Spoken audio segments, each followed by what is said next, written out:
আমার কলিজার টুকরা ওই হাদি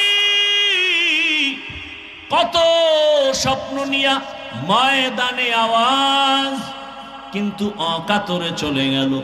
কেউ ভাবেও নাই সন্তানটারে নাকি হাতের মধ্যে নিয়ে বলেছিল, আমি যদি মরে যাই আমার সন্তানটাকে দেখে শুনে রাখিও।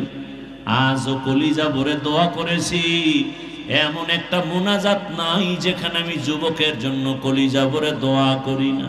ও আল্লাহ, আর জানো আমার এই জমিনের মধ্যে ওসমান হাদির মতো কারো প্রাণ ঝরে না যায়।